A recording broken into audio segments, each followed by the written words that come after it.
Police fabricate information all the time, whether it's a speeding ticket, whether it's a murder conviction. There's a tremendous dichotomy in the experience of the police officer.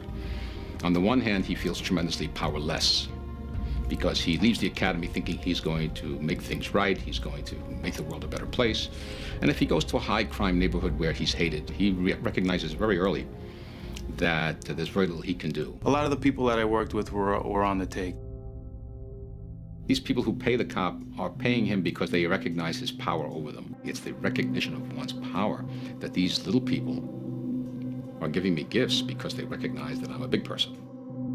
You're talking literally hundreds of thousands of dollars, probably the potential of millions of dollars. And we were another arm of organized crime. We were the ones out there either collecting debt or taking bribes or twisting arms. You're carrying a gun right now, aren't you? I always carry one. Can I see it? This man says he became active with the gang Black Disciples at 9 years old. Yeah, I started selling drugs when I was 11. These young men from Chicago's troubled West Side got folded into gang life as preteens for safety, for family structure. I kind of started running with a gang or being affiliated with a gang just for protection. Like, these my friends, we got to go to school, so we got each other back on the way to school. We got each other back from school, and sometimes that meant carrying a gun. In a world where ruthlessness translates into respect, the shootings are part of an endless cycle of vendettas. The original motivator can be drugs, turf, or a perceived act of disrespect. If I lived by this gun and I was living by these drugs, this product that I'm selling, that I'm pushing in this neighborhood, and just putting food on my table and food inside my kids' mouths and keeping the roof over their head, then I'm not going to put it down. You telling me to put it down with no way out. Sam Clark joined the Newark Police Force and rapidly rose to the rank of lieutenant. One day, he happened upon a situation in which officers were arresting two teens who had been fighting in the street. I was working gang intelligence. When I tried to break up a fight, I saw that the two boys grabbed each other by the collar. It's all your fault. It's all your fault. It's all your fault. That's all they did. No punches were thrown or anything. Clark thought it was his duty to intercede. Try it. My intention was to simply come in between them. And when I tried to break that up, another officer grabbed me from behind. The individual was choking me, very aggressively. I saw the patch. I couldn't believe it. Why is this guy choking me? And at one point, I was actually going to take out my gun and shoot him because I felt that I was going to die. There is the cultural imperative in police work, which is you don't rat.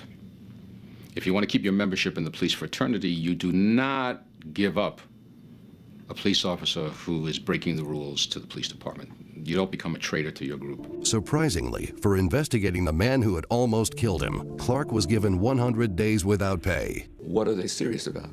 Are they serious about stopping corruption? Or are they serious about stopping people who expose corruption? Police officers that hit people know full well doing so that any of the other cops are not going to tell on them. The blue wall of silence is something that's not spoken of. You don't need to speak of it. Could be a situation where something went wrong and it's not in an officer's favor. So the other officers at the scene already know that they have to cover that guy's ass to make it justified, whatever it was that took place. That separated my life.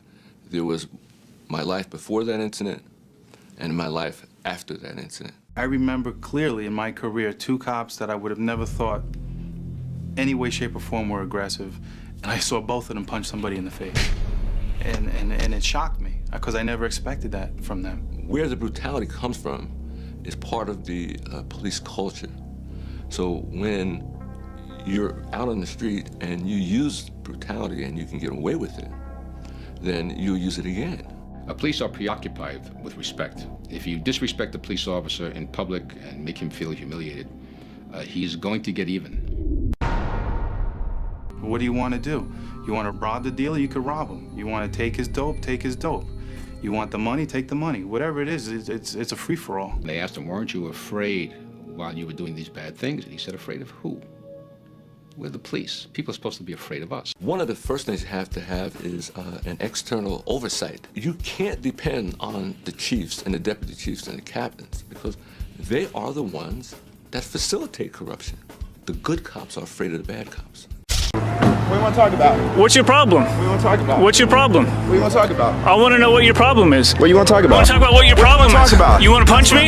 You want to punch me? Yeah, you bumped. Are you stepping up on me? You stepped up on me. You bumped me. Now. My camera Move shows it back perfectly. Now. My camera shows it Move perfectly. away from me now. You're the one that came up to me. Move away from me now. Hey, you better pull your officer off of me. Move away from me now. I didn't move away from you. Move away. I did move Back away up. from you. Back up. I don't have to back up. Back up. What are you gonna do? Hit me? Back up. You wanna hit me? That's what I thought. Yet big government is so afraid of people recording the police, it tries to ban the practice. Keep moving. This is public property, sir. I'm not allowed on public property. You're not allowed near that door. We don't want to fight to start.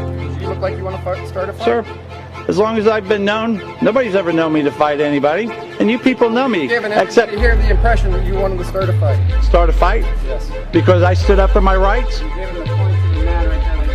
Because I stood up for my rights, I want to fight? Is that what you just told me? That when Americans make a stand for their rights, they want to fight? Well, today they don't shoot you like we used to. This is America. And that's the thin blue line everybody's talking about. That's the cover-ups they're always talking about. A debate over the thin blue line flag and its meaning has become a hot-button issue in the city of Middletown. It all started with a petition calling for the city to remove the flag that was flying outside of the Middletown Police Department, stating that the flag was being used by white supremacist groups. The petition received 1,300 signatures in one day. What is the thin blue line? Is it just support for law enforcement, or is there a hidden meaning that every police officer knows? Police talk about the thin blue line, that kind of commitment they share to protecting each other in the line of duty. But if a cop crosses that line by reporting a corrupt officer, that camaraderie vanishes. In fact, cross that line, and like Shannon Spaulding, you may just find a target on your back. From the moment she entered Police Training Academy in Chicago, Shannon Spaulding knew she'd picked the right job, even if some of the early lessons were troubling. And one of the first things they're telling me is if an officer writes down, once upon a time this happened, I don't care what really happened, that's what happens once it's on the paper. And you don't say a word about it, or your career's over. This is not an exaggeration. I can tell you as a former law enforcement officer, this is ingrained in every police officer. Any cop anywhere will tell you when you're sent out to make an arrest, you need to know you can count on backup from other officers if trouble develops. It can determine whether you come home alive or not. That kind of backup was no longer available to Spaulding and her partner. The many officers investigated, only 2 were charged, Sergeant Ronald Watts and his second-in-command, Khalid Muhammad. In the end, they were sentenced to less than 2 years. It was a very large investigation. It should have had at least a dozen individuals within the department go to jail for approximately 30 years. And I say to the chief, why can't you go after these individuals? He says to me, because I made deals with the devil. And how in the hell am I going to explain knowing about this corruption or these officers' actions for over a decade without landing myself in federal prison? Hi, how's it going? Great, how are you? Deputy with the Sheriff's Office. The reason I stopped you is guys going about over 90 miles an hour, weaving through traffic, not using you guys' turn signals. Okay. Got your registration and insurance as well, too, please. What is it? Your, He's the colonel, he runs TPS. Oh! Appreciate your time. It's a pleasure meeting you. Alright, you guys drive safe, okay? Thank you. You know, it's common knowledge that, as a member of the Thin Blue Line, you receive some professional courtesy occasionally. What's funny is when you get to watch some officers who are used to receiving that professional courtesy suddenly cut off because video.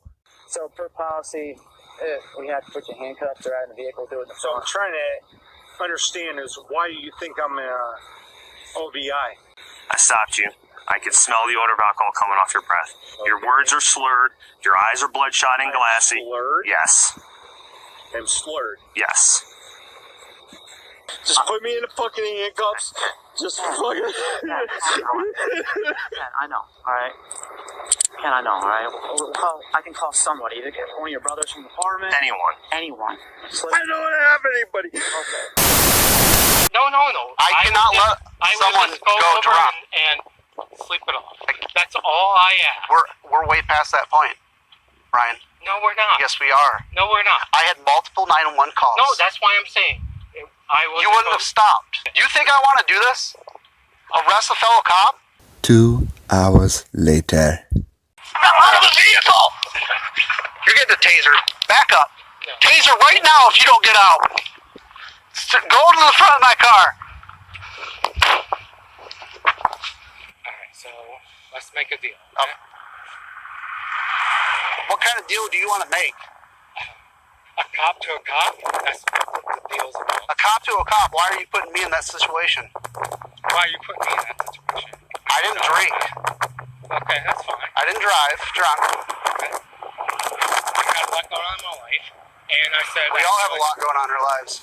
2 Dallas County Sheriff's deputies were arrested in a looting investigation at the tornado-damaged Home Depot in North Dallas. Deputies Joseph Bobadilla and Rebecca Evans are charged with felony theft of property. Bobadilla was supposed to be protecting the store, working off-duty security. One after another, Dallas County Sheriff's deputies hauled out boxes of large appliances from Deputy Joseph Bobadilla's home in Garland. The Sheriff's Department later confirmed the arrest of a second deputy, Rebecca Evans, on the same felony theft charge. Violating people's rights and taking money from them, or even worse, arresting them and depriving them of their freedom when they are exercising their constitutional rights. Fourth Amendment violations, illegal traffic stops to check for papers. What are you, the Gestapo? Is this 1930s Nazi Germany?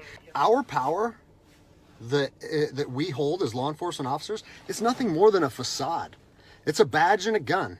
I'm telling you what, the American people, they are going to fight 10 times harder for their freedom on their soil than anything you've ever seen before. And if that's something you're willing to face, then keep trampling on people's rights. But I promise you, the American spirit of defiance is going to rise again, and it's going to be a big problem for our country.